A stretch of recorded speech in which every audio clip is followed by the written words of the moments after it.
What's up, guys? JP back at you once again, bring you guys day number 8 in my 14th annual 31 Days of Horror, a series in which we watch and review 31 horror films in 31 days, all during the month of October, leading right up to Halloween. And continuing along with today's review, I decided to do another 50s monster movie, this time from the year 1955, and that is Tarantula, so actually another spider movie as well.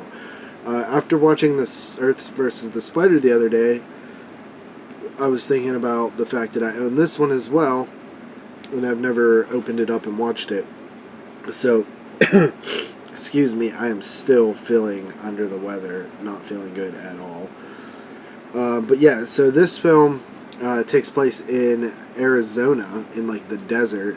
And this doctor gets dropped off at the airport, flying back to Arizona, and we see that in the the desert, there's this man wandering around with almost like sort of like a gigantism, like puffy, like swollen, like growths all over his face, sort of like almost like The Hills Have Eyes remake or something like that.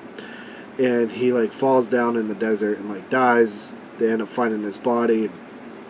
They pretty much say that, some sort of growth type, sped up growth type thing is happening to this dude. And they kind of just chalk it up to whatever, but the doctor is like, yo, this is weird, this isn't normal. And the meanwhile, we see that there's a local scientist who has been working on this growth formula that's supposed to make plants and animals bigger, which will essentially be able to help with world hunger.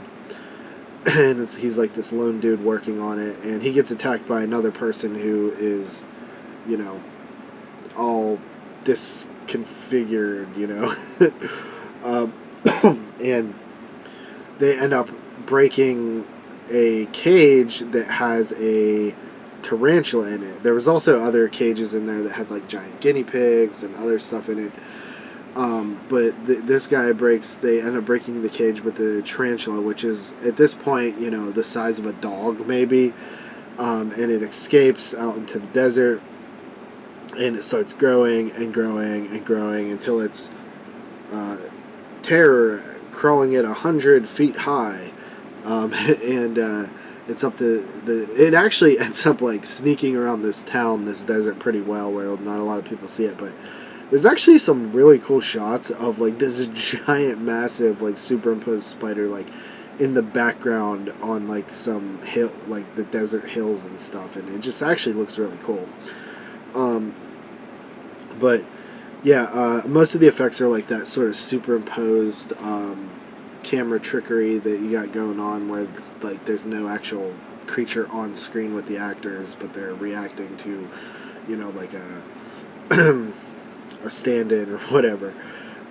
So it never looks actually perfect or anything, but we know those type of movies, and they're pretty enjoyable. Overall, I actually really liked Tarantula. I thought it was probably a little bit better than Earth versus the Spider. I think that it's a little bit better looking, even though there's, I think, less practical effects in this one, and it's mostly the superimposed stuff.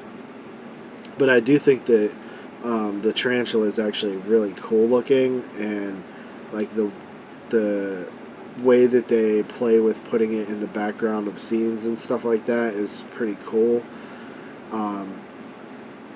The human characters are okay. It's kind of run-of-the-mill scientist stuff, but at least this scientist doesn't seem mad or crazy. He's just trying to help, I guess. And there is some, obviously concepts of you shouldn't mess around with radiation and nuclear stuff, because that's sort of what's the growth hormone or whatever is derived from good old radiation. But yeah, This was a Universal film directed by Jack Arnold. Only runs 81 minutes long. I think it's pretty good. So I would give it a 7 out of 10. Definitely worth watching. Enjoying these 50s monster movies. But yeah, sorry about the enthusiasm, guys. I am very, very sick right now. Ever since I got back from Wasteland, I've just been brutally sick. I've been sleeping like all day. But, yep, that's it. I'll see you guys tomorrow with another one. Hopefully I will feel a little bit better. Peace.